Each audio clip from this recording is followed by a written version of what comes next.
হ্যাঁ বন্ধুরা, জলপাইয়ের আচার বানাবো। তার জন্য মশলা গুঁড়ো করতেছি।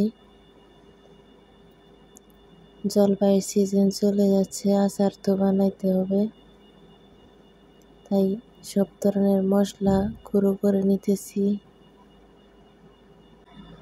2 ধরনের জলপাই এনেছে, এগুলোর বোটা ছাড়িয়ে নেব। এবারে জলপাইগুলো অনেক ভালো আছে, পোকা নেই। 2-1টা হয়তো থেতলে গেছে, এগুলো বেছে ফেলে দিতে হবে। জলপাইগুলো আমি ভালোভাবে ধুয়ে নিব। এগুলো আলাদা, এগুলো অনেক বড় বড়। বোটা পরিষ্কার করে আমি পানিতে ধুয়ে নিব।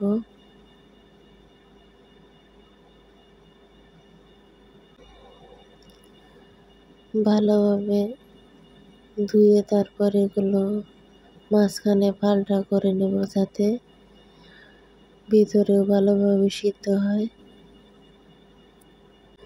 আমি সুন্দর করে জলপাইগুলো ধুয়ে নিতেছি। একটি পাতিলের মাঝে সিদ্ধ দিতে হবে। একবার আচার বানালে তো অনেক দিন খাওয়া যায়। আমি মাঝখানে শুধু পাল্টা করে নিতেছি সিদ্ধ করার জন্য।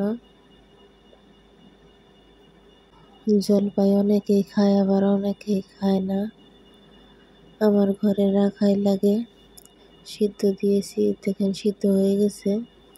এখন আমি অন্য পাতিলে তেজপাতা, লং, এলাচ সব কিছু দিয়ে সরিষার তেল ঢেলে দিলাম।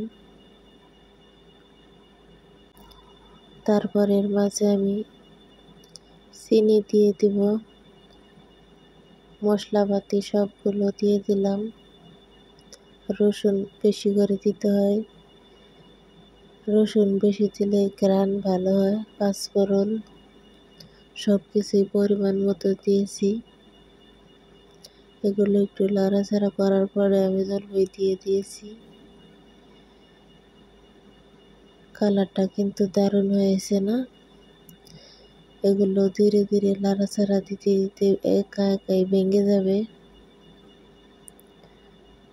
আমি 2 দিন ভরা এটা জাল দেওয়ার পরে দেখেন আচারটা অনেক সুন্দর হয়েছে। ছেলেকে প্রথমে খাওয়ার জন্য দিয়েছি।